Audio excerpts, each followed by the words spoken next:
My name is Rosa.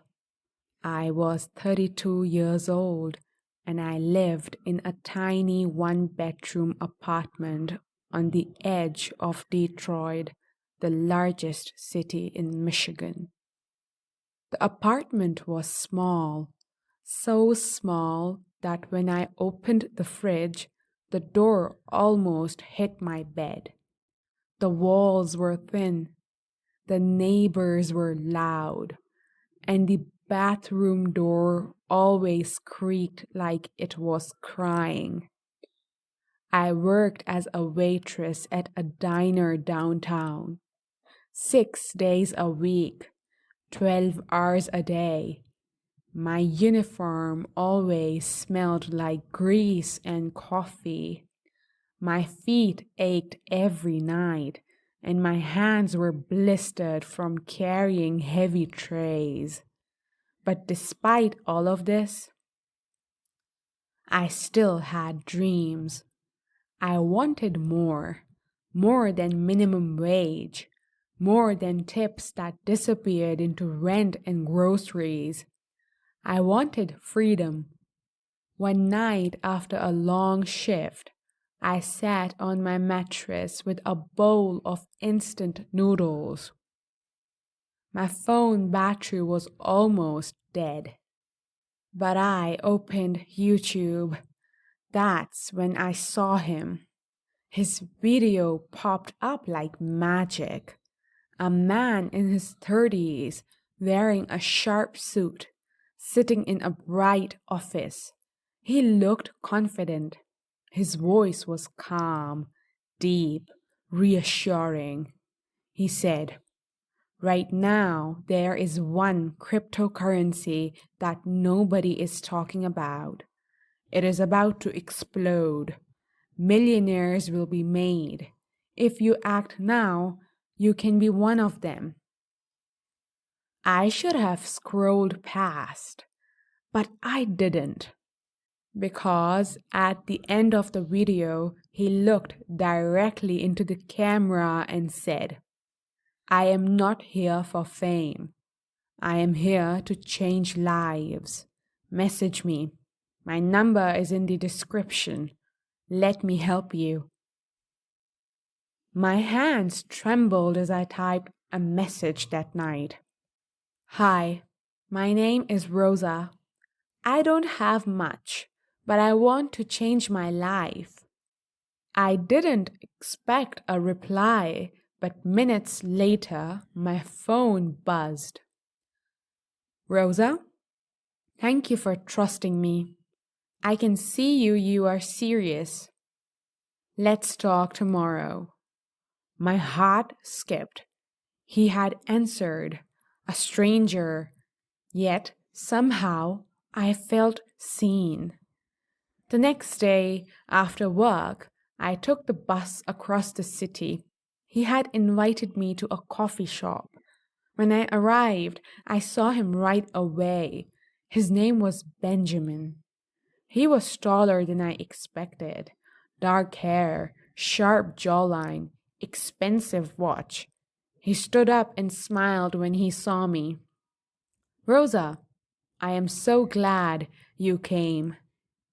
I felt nervous, but he made me feel comfortable. He listened when I talked. I told him about my job, my struggles, my dreams. "You are not meant to stay in that diner forever," he said. "You are smart. You are hungry. That's what I look for. People who want more." He pulled out his phone and showed me charts, bright green numbers, arrows pointing up. "This coin," he said, "is the future. But the media won't tell you that yet. Big business is keeping it quiet so they can buy more. Once the news breaks, it'll skyrocket." I wanted to believe him. I needed to believe him. Over the next week, Benjamin kept texting me, morning, night, even during my lunch breaks. "How was work? Did you eat? Don't give up, Rosa. Your time is coming. I believe in you. No one had ever spoken to me like that. No man had ever asked me if I had eaten. One night he called me. His voice was soft. You deserve better, Rosa. You have suffered enough. Let me help you. This is not just about money. This is about giving you a future. My chest ached. I thought, maybe he cared about me. I had $15,000 in savings. It was everything I had. Years of working long hours, skipping vacations, patching up shoes instead of buying new ones. I had saved every tip, every dollar. My hands were proof, red, cracked, blistered from work. One night I told Benjamin, I have saved 15,000. That's all I have. There was silence on the line.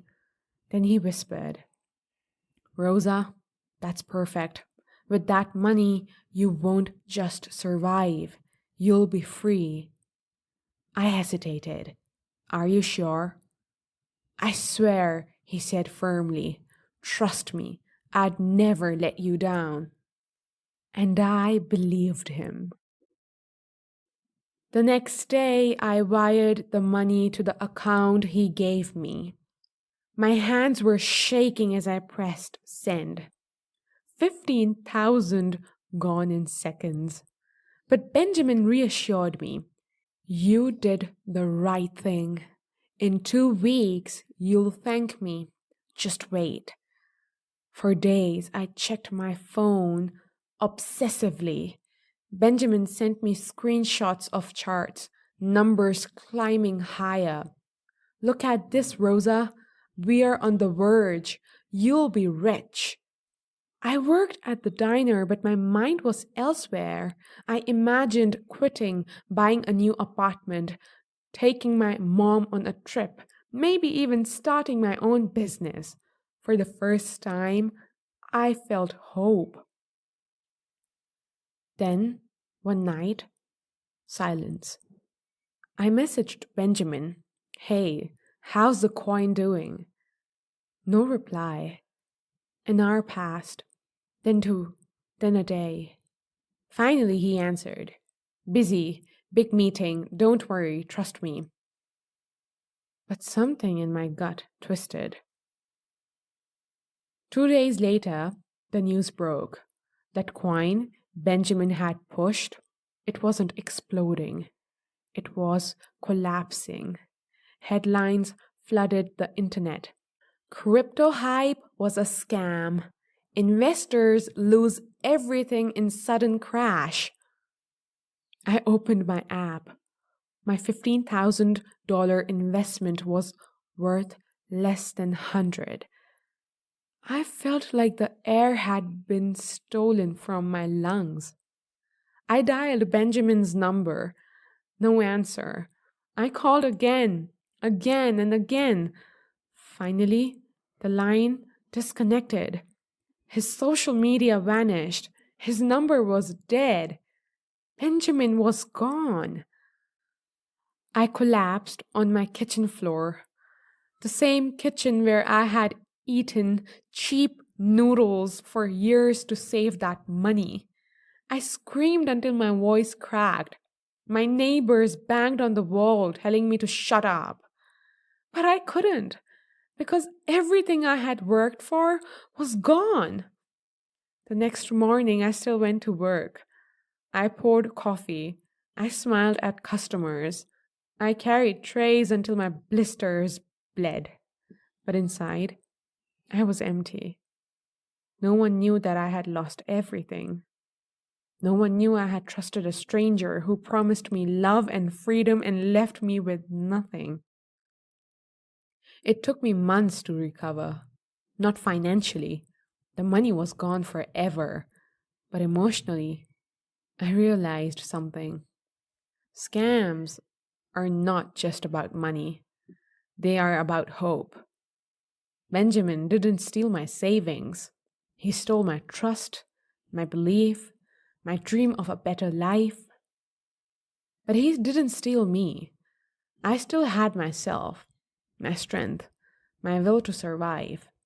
And one day, I promised myself I would build a future again without Benjamin, without shortcuts, without lies.